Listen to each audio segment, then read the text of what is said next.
Welcome, summoners, to Instalock Mid, Episode 8. This is your host, Motgnarom, joined as always by Aliwicious Hello, everybody. and Renzler. What's up, yo? And this week we have our very special guest, Aewynia. Hi. So, we have an awesome episode. We are recording a day later than usual, and that apathy paid off. We have lots of awesome content to talk to you about, a lot of which just came out today. So, let's get into it. Aliwicious, how was your week? It's pretty legit. Got to play some games. Wednesday ended up working super late, so I didn't really get to play much, but really excited about playing games yesterday after work and really planning on vegetating around this weekend and playing a lot more League. So Very nice. And how about you, Renzler? I'd have to say the same. Played a lot of League. I've got a ton of games to put out for Zero to Hero, and we'll talk about that later. Had a great weekend. I guess that's all I got. Very nice. Aewynia. Aewynia. Aewynia. Pretty good week. Pretty good. I got to play some games with y'all. I believed I played with Aliwicious last night. I can't remember. My memory's really bad. It's been one of those weeks where I think by now I'm ready just to kind of chill back and maybe play another kind of game. Well, there you go. I've had a fantastic week. I've been looking for a full-time position in social media management for quite some time now, and for some reason, everybody decided to call back this week. So I've gotten a couple interviews in. I'm looking pretty good right now as far as jobs go, so nothing officially yet, but that definitely made my week. That's I awesome. finally finished putting together my computer, and I can actually run real games now, which is exciting. Yay! You know that, I don't know if you would consider it a meme, but the image with the rainbow shooting out of the guy's mouth, that was Yeah. me until about 11:30 last night, watching myself play Skyrim and just stupid it like that. Oh, it's so fantastic. But now I have the terribly first world problem of assembling and downloading everything and making it look nice and all that fun stuff. So, good week, fun week, enjoyable week. Now let's go over the week's worth of news. So the first big thing, it happened sort of earlier this week.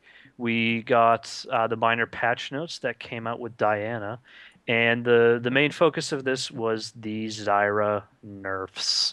She got a speed reduction almost across the board. All of her damage was reduced. Grasping Roots got a little bit of a buff in damage, and then any extra plants that go to make attacks when it's multiple plants on a single target, that got their damage reduced. So, I mean, overall, guys, what do you think? How do you think Zyra was pre-nerf, and now I haven't had the opportunity to play her post-nerf because I've kind of been in that weird switching computers phase.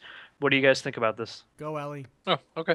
I am looking forward to it. I think right now Zyra was a little bit too strong. I think her abilities and turret plants, however you'd like to reference them, I think they were a little bit too hefty before, and so even Zyras that you saw that weren't doing so well at the beginning of the game were still not having that dramatic falling off where they couldn't get enough farm or couldn't get any kills or got shut down. Any one of those. I'm glad to see that. I think this will help reinforce the necessity for good play, good positioning, and not just like, oh, I can hit all of the abilities and win. So I'm looking forward to it. Right. I pulled the article I'm referencing for that information is from Surrender at 20, our longtime news source, and a lot of people in the comments for this are complaining quite a bit that Riot is getting into the motions of sort of bring out a new champion, make him super OP at the beginning, and then nerf into the ground. And I don't think that this nerf is a nerf into the ground maneuver by Riot. I agree with you that you can still play a good Zyra, and you can still, if you use her utility well and you really play her as she is intended to play by the people who spent quite a bit of time developing that intention, you're not going to see too much of a problem. And I haven't played Zyra too much myself. I would really like to see how, now that this has kind of had half of a week to sort of solidify, if the next time we get a major patch, if we're actually going to see any changes. I don't think we will. I haven't heard anything about it being negative past, just some of that initial information, but we'll have to see how that goes. So, any more thoughts on the Zyra nerfs? I didn't play her I don't think pre or post. Sorry. Go ahead. Aewynia? I played her before. And I didn't think she was extremely OP. You either played her well or you didn't play her well, and she definitely benefited those people that if you could play her well, you could dominate. And it's just like that with any character, like a Jax player. I can't play Jax, but there's people that can play him and they just dominate. I don't think she deserved these extreme nerfs. I think she needed to be balanced a little bit, really, in the end. I think this was a little bit too much on one extreme. Right. Really? You felt like that was... See, to me, I feel like this is one of those... I almost put this under the category quality of life changes. Like movement speed down 10. Well, that's fair. She has a snare and a slow. Well, movement speed, I can understand the movement speed, but I'm referring to her actual damage in a sense. She did have this ability. I can understand a 300 movement speed. I kind of really do. I don't think overall in terms of, I do think she was a little bursty, but in some areas, I think she kind of needed to be toned down a little and then buffed up a little. It was how I felt in terms of her overall damage, not so much her running speed. I can agree to that. I'd like to play against her a little bit more, kind of see what that makes those plant turrets feel like. Because they cut them in half. That's gonna be. Yeah, well, yeah, but I think the other thing that people forget is that with the snare and the slow, the duration that you were in those turrets, even if she wasn't intending to try to kill you, you were taking lethal amounts of damage well after you've escaped like her viable range of attacking you. And there were 3 of them up if they were good, and like a slow and 2 damaging turrets was enough to hurt very easily 50 to 75% of a squishy AP carry's health at mid lane. So I don't know. There were plenty of times where I got killed accidentally by Zyra plants that just bothers me. So a question that I would have, and I like I said, I didn't have any experience with Zyra to be able to comment on this, but a question that I would have is, now that they do less damage if multiple targets are being attacked, if multiple champions are in the area, will it prioritize a single champion, or will it try to balance out its own damage and go for multiple? And how does that all play out? So maybe that's something we'll see in the upcoming week, and see if that's something that goes on. So more news. We got a big announcement from Riot about the League of Legends Champion Series. Season 3 is going to be huge. The biggest prize pool in eSports series, weekly competitions, free HD streaming. Riot is really making a statement here about how they plan on making esports this full-time job. They want this to be the thing that if it's going to be your career, it is your career. You don't need to have a side job. You don't need to be using other things to pay the bills. That you can really do this and do this well. And I think that's an amazing step for the industry. I mean, you always hear about these huge prize pools, like, oh my God, they went off and made 15 grand for the team or individually. I'm not sure ever how it plays out.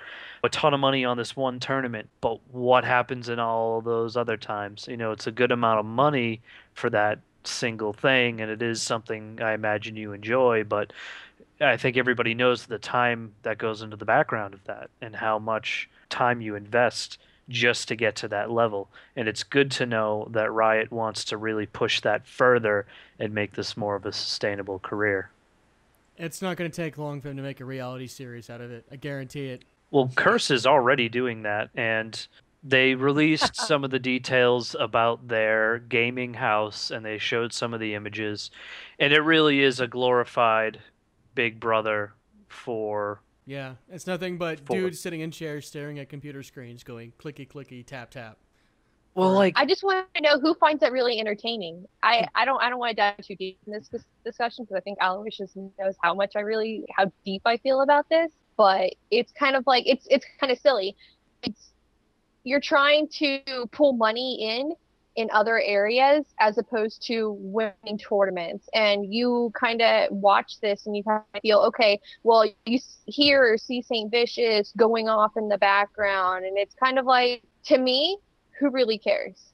Because apparently they're more worried about hosting parties, they're more worried about what's going on to the however many people watching the one house camera, as opposed to playing like a good team and winning tournaments. And I think it kind of has to dive to the point of, are they trying this route to make money because they don't win very many tournaments, or what? I mean, sorry, Curse, like I love everybody there, but it's kind of how I see this situation. And I think that I'm trying to put this in a really, really nice term, but it's how I feel is it's kind of a little bit disrespectful to me and all the Curse fans of, hey, come watch us do nothing the majority of the time and waste your life away watching a single camera, as opposed to come watch us do this tournament and actually do well. They're more worried about the partying and all of this and all of that, as opposed to actually bringing their best to the tournament and doing very well. Absolutely. And if they don't perform, if they don't do well in the weekly championships and this major distraction takes away from their game and they start losing tournaments and aren't placing well, no one's going to care. And that's a very large financial investment from Curse for, I guess, what would be considered a significantly high risk of distracting the players. I mean, well, I think aren't they already in that category though? I mean, they have to compensate money because they don't win tournaments by making a reality series in their home. And I think they've only had one event. I've never tuned into the camera, nor would I ever tune into their house stream, because I think it's the stupidest thing ever. Trying to watch my words here. I can edit it out. It doesn't matter. It's stupidest ever. It's just like, to me, who in their right mind would watch this? I think there's a market for it. I think there are some people, I would say, if I had to venture a guess, probably some of the younger players would care. And I think overall there are maybe better things you could do for it. But I would say to spin it in a positive light, because we should probably try to spin something into a positive light, that it's at least doing something okay for the esports industry. It's drawing a lot of attention to itself. It's showing commitment on a large company scale. This is something that they're fully supporting. And if they get any positive return out of this, if they can somehow prove that this stunt has been successful in some capacity, where either they get more publicity or maybe they get an increase in site membership and paid subscriptions, it will lend itself hopefully not to more reality shows, but hopefully more to dedicated esports companies that look to go out and do this. You see a lot of sponsorships from, gaming hardware and other accessories that are just trying to get their name out there. It would be nice to see some esports communities really get behind and be able to financially support teams, and you would do that by some sort of financial gain. I'd like to make one very concise statement about this in a really funny way. Azubu Blaze, the hottest team to take the tournaments by storm and kind of come up and surprise people, they did a little Curse holler at you with their little walkthrough of their house. They did a video of their gaming house just to keep it in comparison, which I think is kind of funny. Their house, they have the shoddiest looking little tiny bunk beds, and they have very small apartment with very basic necessities. And I think it's funny that in comparison to Curse, where they have all these cool lavish couches and balcony overlooking the city, I think it's very American in what it says. And I kind of agree with with Aewynia very much so on the fact that I think it's a ploy, and I think it would be more exciting if their lives had some some real pertinence to it. I think watching the camera is 80 to 85% of the time absolutely worthless. So no, I have to agree. I have to go on top of that. I mean, we know how Azubu Blaze plays because I watched them over the weekend. They completely annihilated TSM. I mean, they were excellent. They ran up, punched them a few times in the face, took their lunch money, and just walked off casually. Because it's not like TSM was going to get up and chase them. I mean, TSM, I love those guys. I watch their streams all the time. They got straight rocked. There's no other way to say it. They just simply got rocked. And so seeing the complete opposite between the Curse House and the big American dream, go big or go home kind of stuff thing, and the Azubu Blaze little apartment, crappy bunk beds that make your back hurt after 4 hours so you get up and keep gaming, that kind of thing. That it's obvious difference in culture and obvious difference in ability. I want to see Curse go up against Azubu just one time. Just once. Yeah. I do too. But the other thing is too, if you look at it, all these teams, American teams, stream, and they stream for money. And I don't see anything wrong with it, but when you're broadcasting your scrims and things like that, you're kind of releasing your play style. And Azubu Blaze and Korean teams, one thing they're really, really good at and what sets them apart is the fact is that they study their enemy. They study hours upon study on who they're going to go against. And they're very secretive about their tactics. So the only way you're ever going to learn is by playing them in a tournament or what have you, because they don't scrim people. They scrim each other, but they don't scrim people. And it's going to be whenever you stream these scrims here in America or even some EU teams like CLG EU, just the culture is 100% different. And it's always going to come down to that. Just the mentality is always different. Right. And I have to give it to Azubu Blaze because they're dedicated. They're dedicated, hardcore team, and I love that about them. Agreed. Yeah, right. So more news for this week. I think that's a good wrap up for the championship series discussion. We got, in the beginning of the week, we got a taste of the new champion on actually the official League of Legends website with a new item that came out, the Bone Tooth necklace. Now, what we were able to pull out of the Bone Tooth necklace is that it was specific for a champion, Rengar, and then luckily we were exposed to the entire champion through the beta. He looks amazing. He is a stealthy, leaping, kind of crazy lion, very reminiscent of the Char from Guild Wars 2, for those of you who are familiar with that. Looks fantastic. I haven't been able to catch any of the videos. I know Stonewall has a jungling video up already from the beta. All that stuff you can find on the League of Legends subreddit. There's a lot of good discussion coming out. His skins look awesome. His lore is fantastic. Just a great, great champion. I'm going to call him in the jungle, and I know that a lot of champions can jungle, but how do you guys feel about him? I think he's gonna dominate Garen in the hide the in that top bush, and then just keep harassing beyond what people are gonna be able to handle. I'm actually gonna have to go out and say I can see him being one of those crazy off the wall supports. I'm gonna have to throw that out there. Because if you look, because he has those special abilities in the bush and stuff like that, I kind of see him. If you're going for a straight kill lane, I can see him being down bottom as a support type character. Maybe not full support, but I'm gonna call it. I can see the jungle. I'll play jungle anything. So there we go. I say bring it on.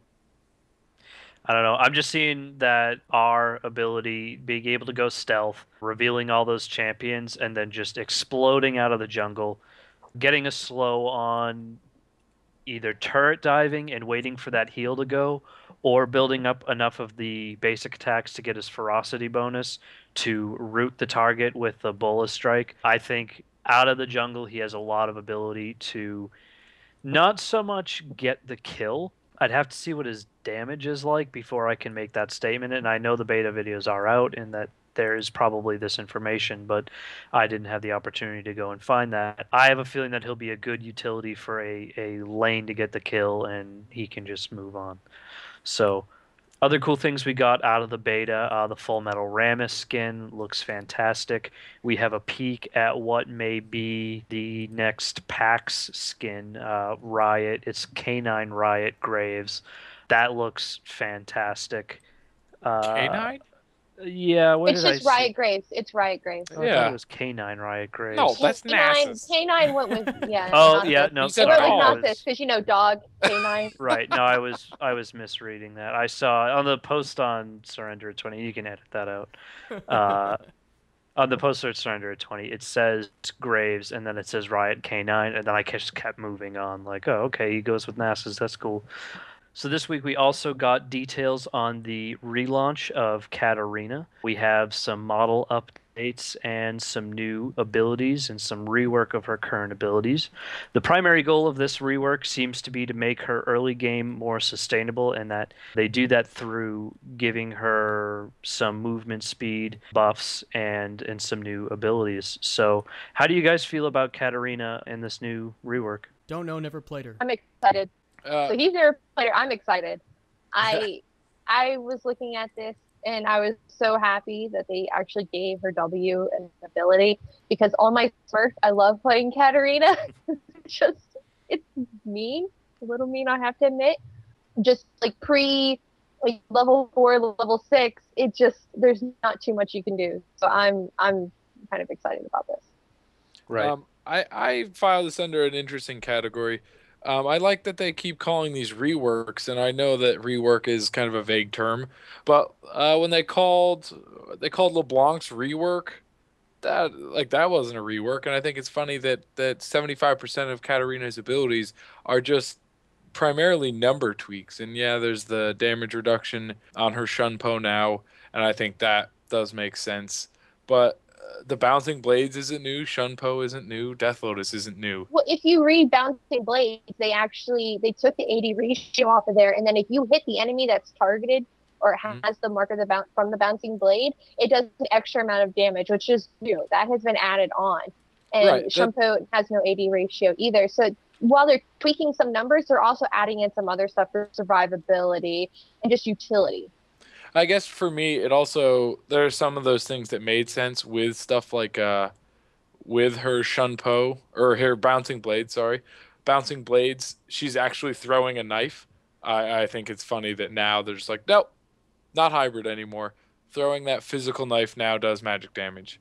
And I know that it's probably less of a lore thing or whatever, but it's just kind of funny to see that primarily her abilities have stayed the same, and I don't really think this changes up her playstyle in any great capacity. So I think it only feels like they've primarily removed her hybrid status anytime we're used to pick up some of those like Hextech Gunblade, stuff like that. I think it's funny that they call it a rework. But like Eve got a rework.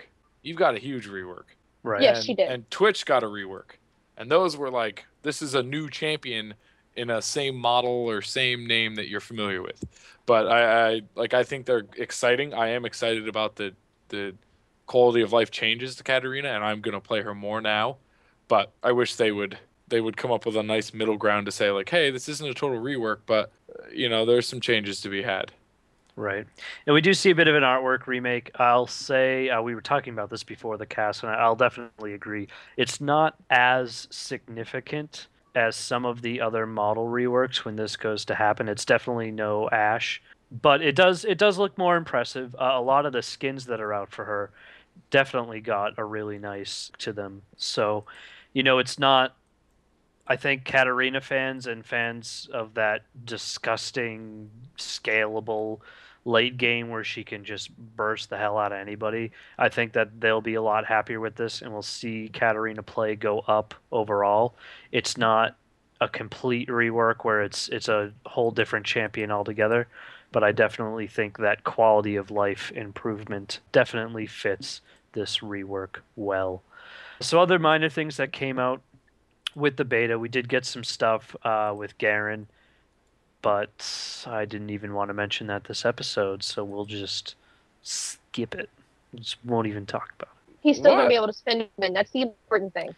So another sort of news item that came up this week, more to do with the League of Legends community more than the game itself.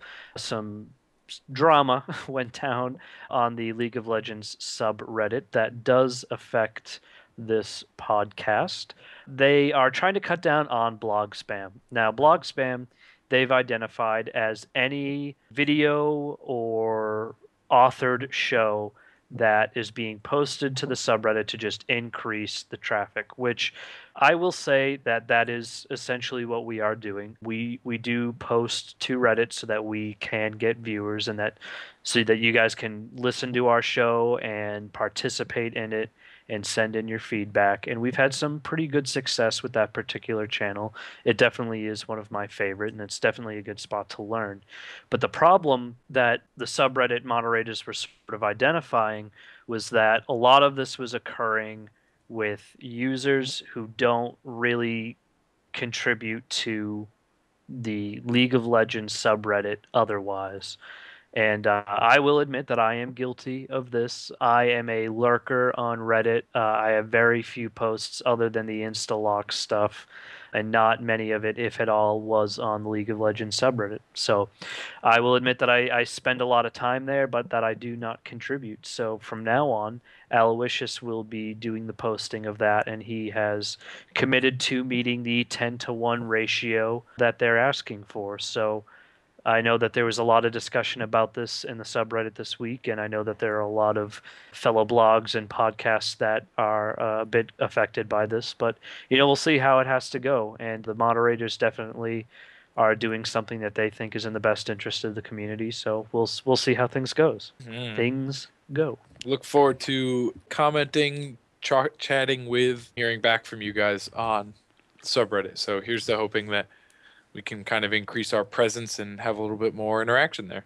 Right. And Aliwicious, what is your name on Reddit? Is it Aliwicious or is it your other? Oh, it is my other, so I may just make another account and make it a little bit more consistent for people that do want to get in contact. Currently, my handle is Shankmaster4K, but you guys should see Aliwicious appear on the subreddit here coming up.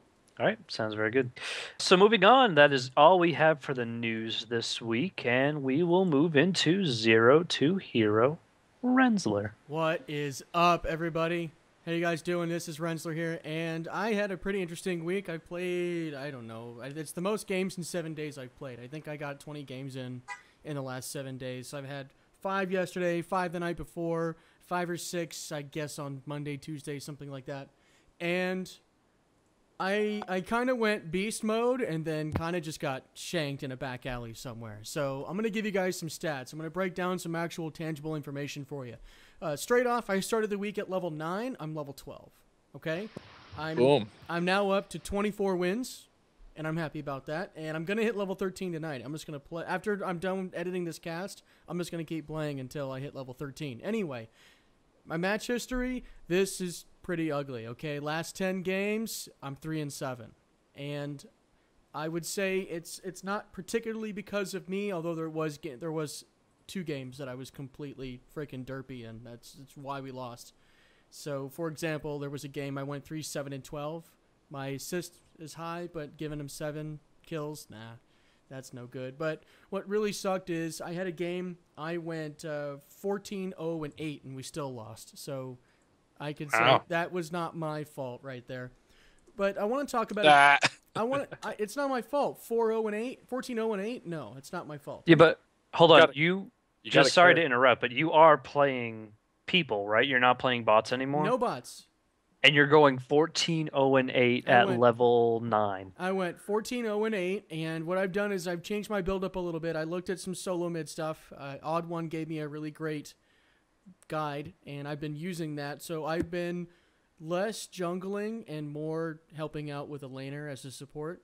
And the gank ability with Warwick, if I start stacking attack power at level 6, is completely ridiculous. That Hungering Strike becomes stupid at like level 14 and up.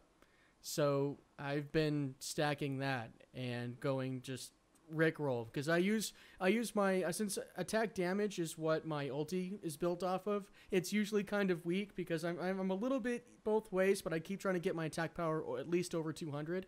And so I use that mainly as a stun to help somebody else come in and help get the kill. If they get the kill, I don't really matter. I'm not really up in arms about getting KS'd. I just consider it getting the kill, or kill securing, whatever you want to call it. Securing. But right after that, no matter what, regardless of how fast they move, unless they hit a flash at the perfect time, I can still hit them with Hungering Strike, and with 200 plus AP with my magic penetration, it usually finishes them off. And if it doesn't, it still gives me a chance to chase him. So right now, I'm using Flash and Exhaust because I hit level 12. I've got Flash now. With my Hungering Strike, I've got Sorcerer's Shoes, so it gives me magic penetration. So I think I'm doing pretty well. So I've changed things up a little bit, and I think it's working. But like I said, last 10 games, I went 3-7. Not that amazing. But I've buffed up on my runes. I have changed my masteries around. I built another page just for this build, and I think it's going pretty well. So that is the summary of how I'm doing. The games will be up on YouTube probably starting this coming Tuesday. I want to put the podcast up tomorrow and have time for it to sit on the main page for a while on our channel. So starting Tuesday, you'll start getting uploads of more games, and you'll see my strife as I get destroyed. But it's what happens. But I got to tell you, particularly the last game we played last night, there was a Fiddlesticks that was mind-melting. I don't know what this guy has got, but his ulti was like a magnesium burn, man. He was 3,000 degrees. He was melting all of us. I don't know what he did, but that's the strongest Fiddlesticks I have ever seen. He'd get into a team fight. He'd let everybody get around him and try to kill him. He'd freaking hit ulti, and all of our health just goes, just gets sucked in. It's so bad. And they were all built tanky. We lost that. It took an hour and 4 minutes to lose because people would not freaking hit yes on surrender. That's the worst. Like, no, never surrender. I'm like, hit yes.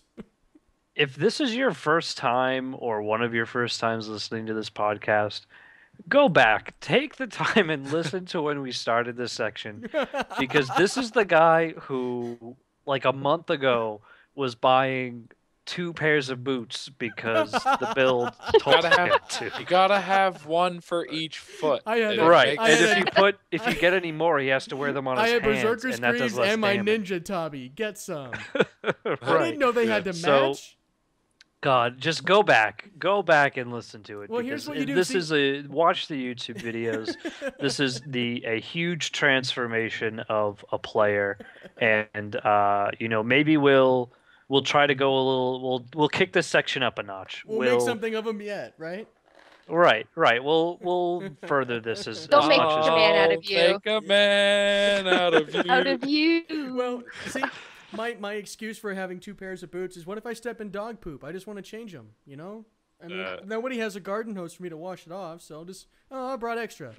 Yeah, but there is a river. Yeah, there is a river. I could just stand in the river for a while and then get ganked because nobody warded dragon. Yeah. Right. But of course, that's the jungler's responsibility always. Oh yeah. Never anybody else. I'm buying wards like a madman. So I got it covered. Good. So that's what I've got for this week. Cool. That's awesome. All right, so our community spotlight this week, we have Aewynia from LoGirls. So take us away, Aewynia. Take us to the land of League of Legends girls and... Well, what it is, it's called League of Girls. League of Girls. We can edit not that. League of Legend Girls. It's called League of Girls. League of Girls. So you can find us at leagueofgirls.com. What we are is an all-girl community. We have reached over 400 members, and this is just the other day. So hooray for that milestone. I am ecstatic and proud, and it came a long way. This was started back in December. I was just angry one night with just people in general, and so I started it, and I never thought it was going to grow as a community to this size or capacity.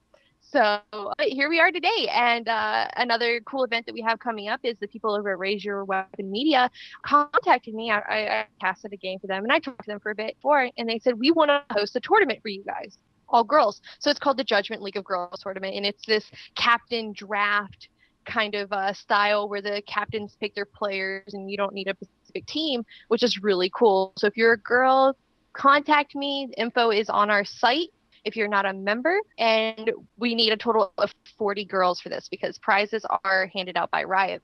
So you have that chance, that triumphant rise. But I mean, other than that, we're on Twitter around. We like to host like ARAMs, games, things like that. We love hanging out with the community, and that's pretty much it. We're pretty much chill. And one thing is we like to strive above the norm of your normal players in solo queue and act like respectful people is what we aim to do. One thing that I love is I have this section. I posted it up on our forums, but people who have replied back to our forum posts, and they're like, "You're racist."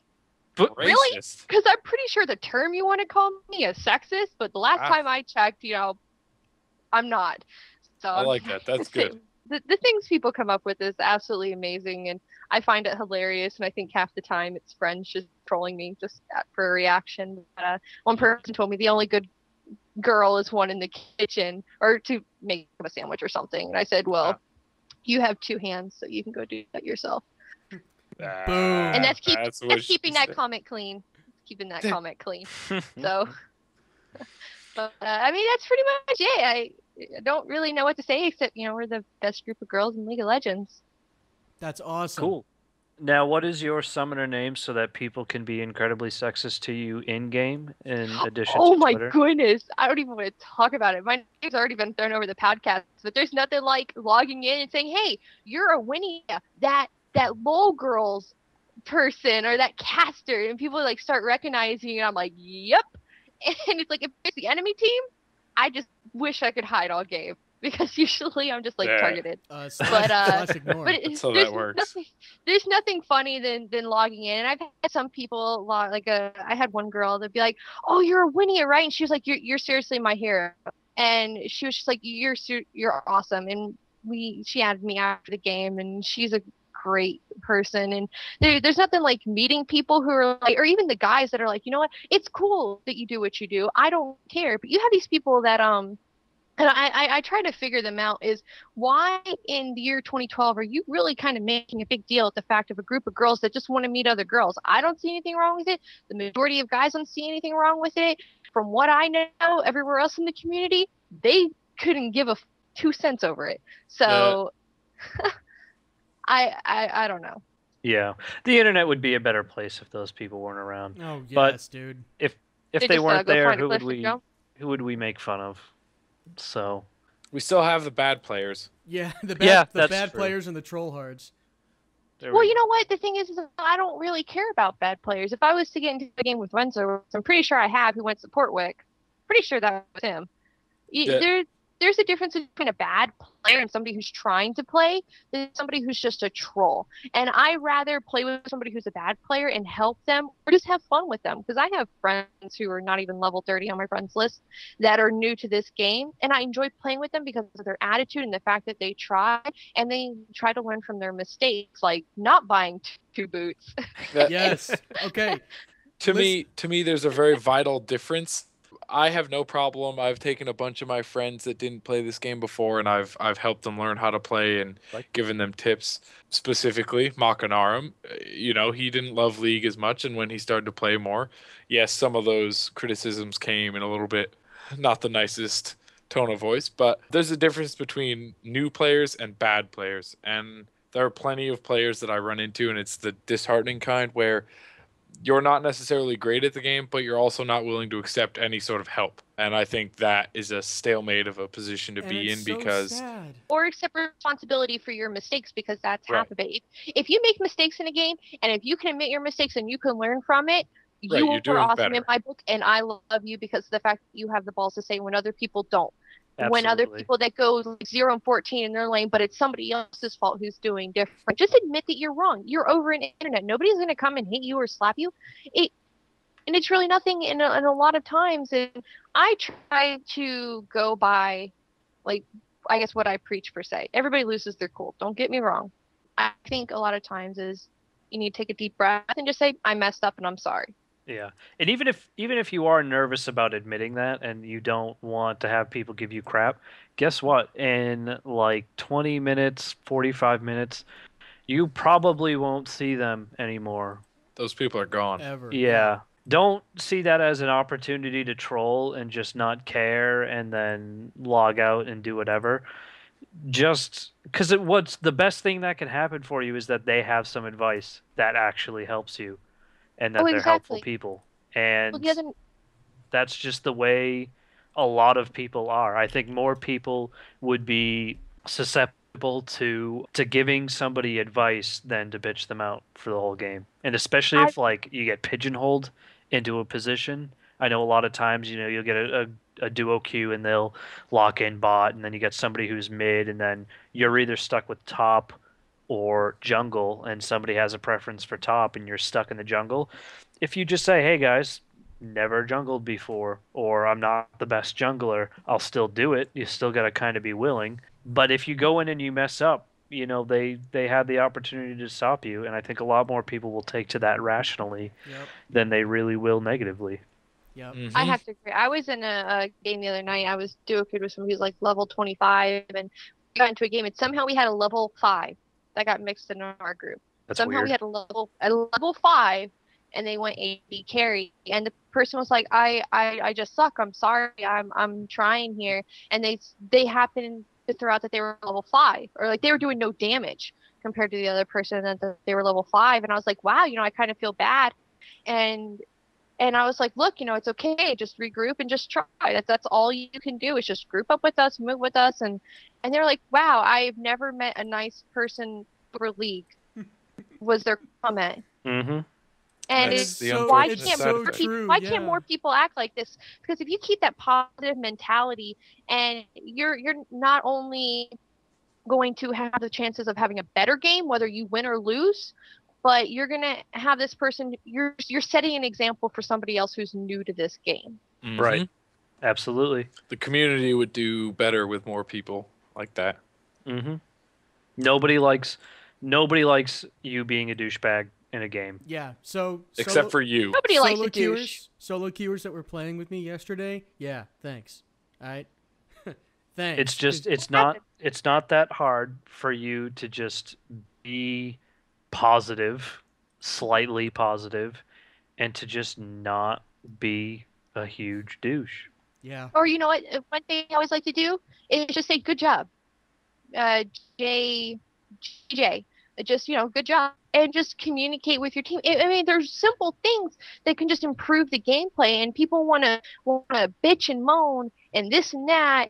But when really sometimes you need to look at, well, what can I do better? Can I set an example? Because smiles are contagious. Your attitude is contagious. You're going to act bad. You're going to get somebody else who's going to rage, and it's just going to be this rage fest. And if you're standing there typing, you're not playing.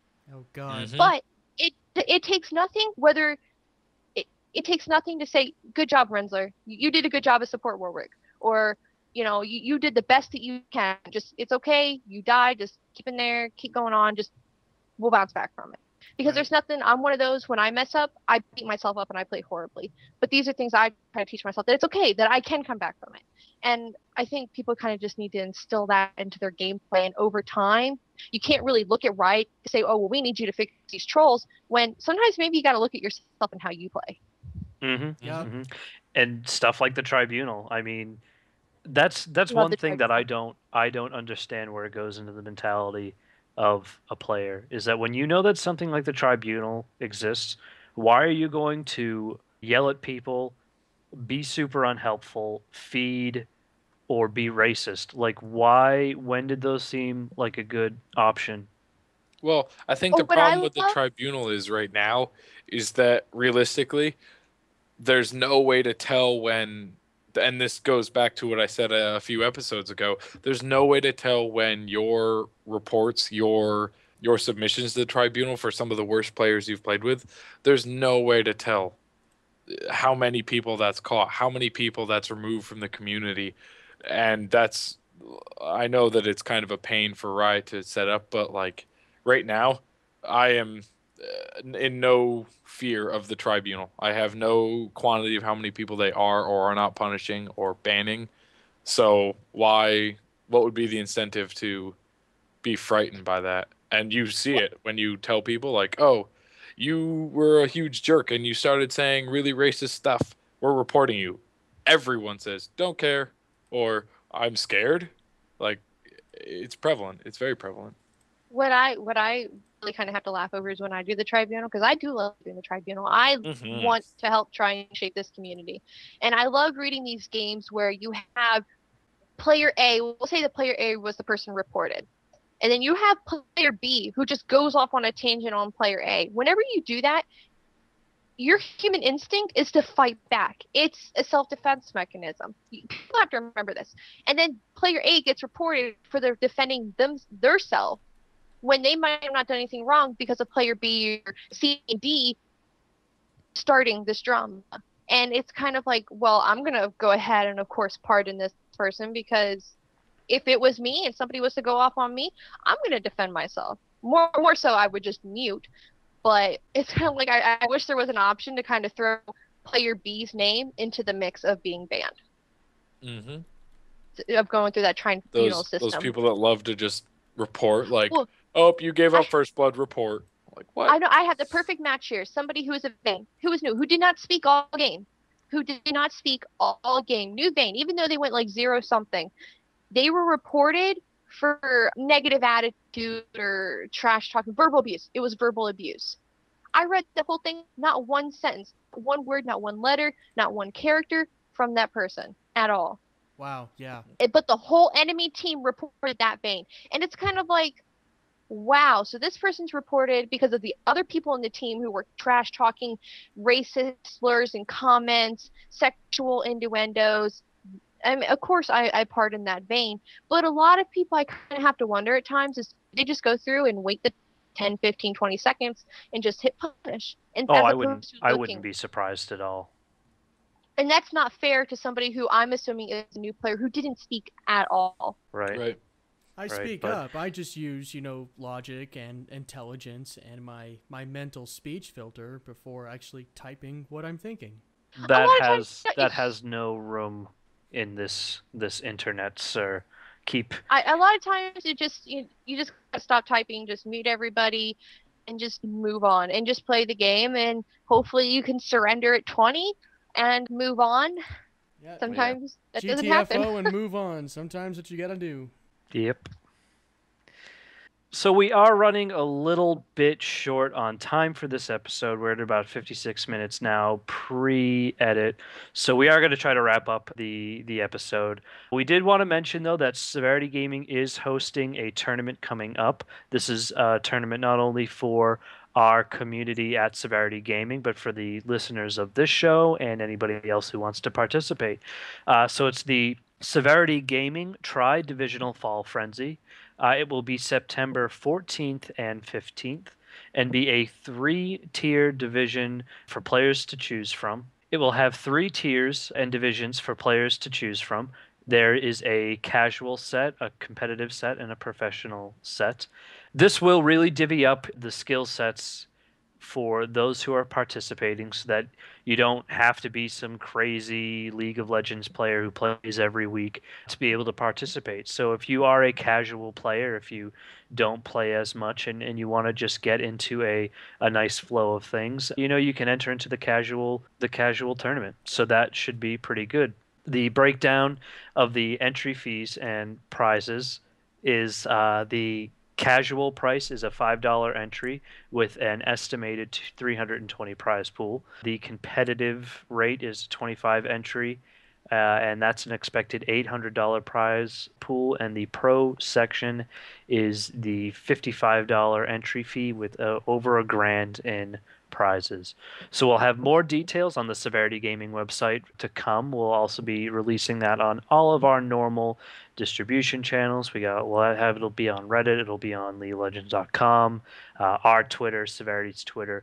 So look for more details for that coming up soon. We haven't decided here at Instalock Mid whether or not we will be participating in this tournament. We will potentially be entering in as administrators, so we'll be assisting in the running of the tournament. It's obviously an essential part, so we may kind of bite the bullet and participate in that rather than playing. But if we are playing, there is only 3 of us. We will need some of our community members to come out and help. I'm expecting the LoGirls, led by Aewynia, to be on the team. Yeah. No, not to be on our team. We want you guys to represent yourselves and show what you guys can do. So yeah, if you are interested in the tournament, no matter what your skill level, please go to severitygaming.com. I'm sure Renzler has it up on the screen for you now if you're a YouTube viewer. That's right. And, check it out. It'll be a great tournament. Again, the dates are September 14th and 15th, and we will see you then. So that about wraps it up for episode 8 of Instalock Mid. I'd like to thank everybody for coming out and listening to us today. If you have any feedback you'd like to send any of us here at the show, please do so. You can contact me at Motgnarom at severitygaming.com.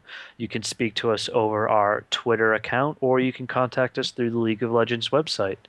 So please do that. We always love to hear feedback, and we really do take it into consideration and love to hear it. Our special guest this week was Aewynia from League of Girls. You can check them out at leagueofgirls.com, I'm guessing. Is that correct? Yes, leagueofgirls.com, not League of Legends Girls. League of Legends Girls with the Z and some exclamation. League of Girls. leagueofgirls.com. And that is going to wrap it up for us. So I am Motgnarom signing off, as always, with Renzler. Peace! And Aliwicious. Super secret GP skin incoming. And our special guest for the week, hopefully to return soon enough, Aewynia. Bye, and thank you so much for having me.